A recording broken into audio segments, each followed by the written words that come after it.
Salam sejahtera Malaysia. Selamat datang ke channel Fels Lifestyle.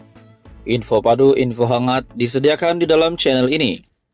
Dalam satu artikel berita yang pasti mendukacitakan, satu berita yang pasti mengejutkan ramai, menggemparkan ramai dengan pemergian salah satu lagi pemimpin yang berjasa di Malaysia. Ini pasti menjadi satu pemergian yang mengejutkan ramai. Dalam sebuah artikel berita daripada bharian.com.my, pengasas Westport Tan Sri G. Gnalingam meninggal dunia. Pengasas dan pengerusi Eksekutif Westport Holdings Berhad Tan Sri G.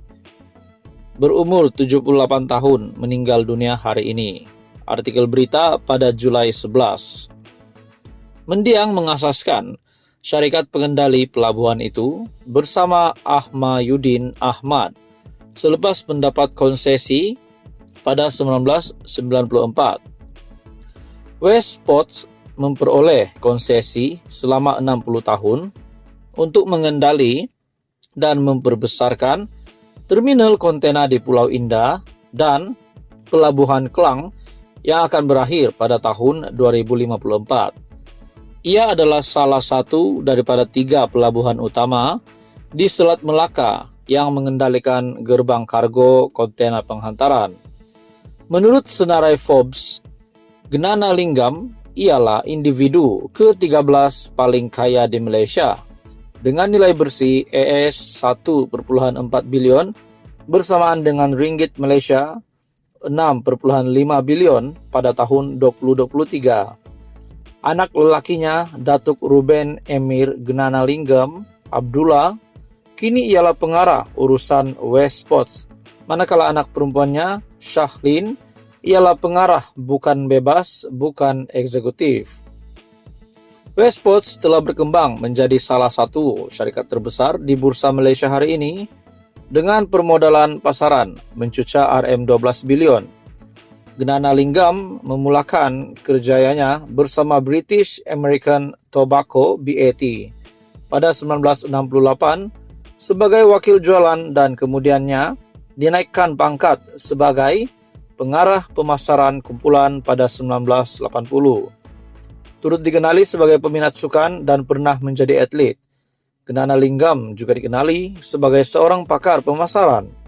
Semasa di BAT, mendiang bertanggung jawab mengendalikan proyek seperti membawakan siaran langsung Piala Dunia ke kaca televisyen negara ini buat kali pertama pada 1982. Gnanalingam juga adalah individu bertanggung jawab menjadi perunding komersial untuk RTM Radio Television Malaysia.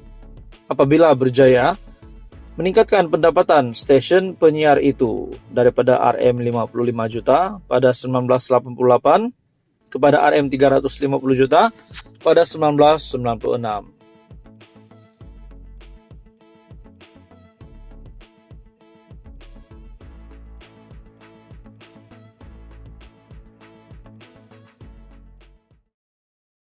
Sejahtera Malaysia, selamat datang ke channel Fels Lifestyle. Tuan-tuan dan puan-puan yang dihormati sekalian, dalam sebuah artikel berita daripada BH Online, kita bentang karpet merah dari lapangan terbang sampai ke hotel jika benar ada individu mahu melabur RM500 bilion di Langkawi. Dalam satu topik berita yang panas ini, Tengku Zafrul sebagai Menteri Perdagangan Antarabangsa dan Industri berkata jika dakwaan bekas ahli Parlimen Langkawi itu benar, ia bakal mencipta sejarah dan rekod baharu buat Malaysia. Bekas Perdana Menteri Tun Dr. Mahathir Mohamad perlu mendedahkan butiran pelabur yang didakwanya mahu melabur sehingga RM500 bilion di Langkawi. Anda tahu tak, dalam sejarah pelaburan, jumlah pelaburan diluluskan tertinggi ialah RM309 bilion setahun. Sejak Malaysia merdeka sampai sekarang, tak pernah ada pelaburan tinggi sampai RM500 bilion.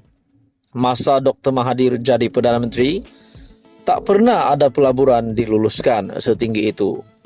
Kena ingat juga, RM309 bilion ini adalah jumlah keseluruhan pelaburan yang dihimpunkan dari pelbagai sumber, bukan dari satu pelabur saja, dan pelaburan ini adalah untuk seluruh Malaysia dan bukan hanya di satu lokasi.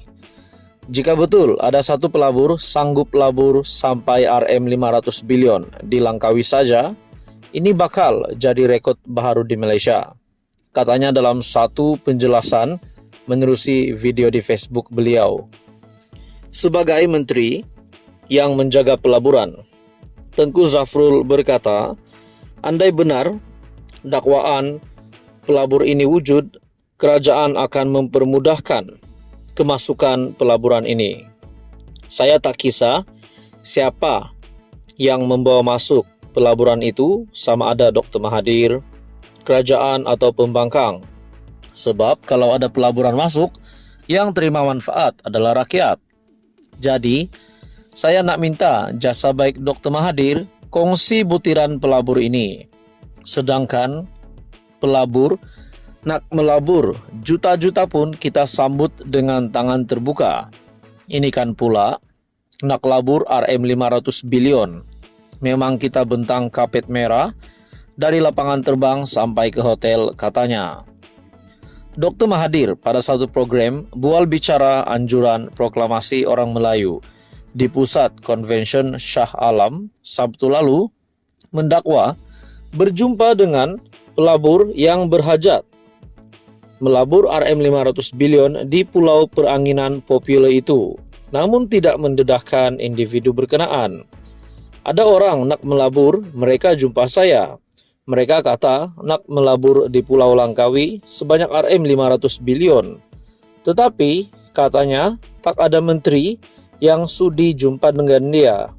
Selain itu, ada juga seorang lagi datang jumpa saya, cakap nak melabur, tetapi tak ada layanan juga. Jadi sebenarnya bukan orang tak nak datang melabur. Orang nak, tetapi kerana tak ada layanan, mereka pergi ke Indonesia, Vietnam dan Filipina, dakwa Dr. Mahathir, seperti dipetik dalam laporan media. Tuan-tuan dan puan-puan, persoalannya apakah yang dinyatakan Dr. Mahathir ini adalah satu perkara yang benar atau hanya rekaan semata-mata untuk mengubah pandangan rakyat ataupun netizen kepada kerajaan, kepada barisan kepimpinan menteri-menteri di dalam kabinet kerajaan perpaduan. Namun, itu semua menjadi persoalan. Pada akhirnya, Tengku Zafrul sebagai Menteri Perdagangan Antarabangsa dan Industri membidas kenyataan Tun Mahathir, memberikan pandangan terhadap kenyataan Tun Mahathir di mana beliau perlu mendedahkan butiran pelabur yang didakwanya mahu melabur sehingga RM500 bilion di Langkawi. Tuan-tuan dan puan-puan, teruskan bersama di dalam channel ini untuk info yang seterusnya. Mohon bantu channel ini dengan menekan butang like, share, dan subscribe.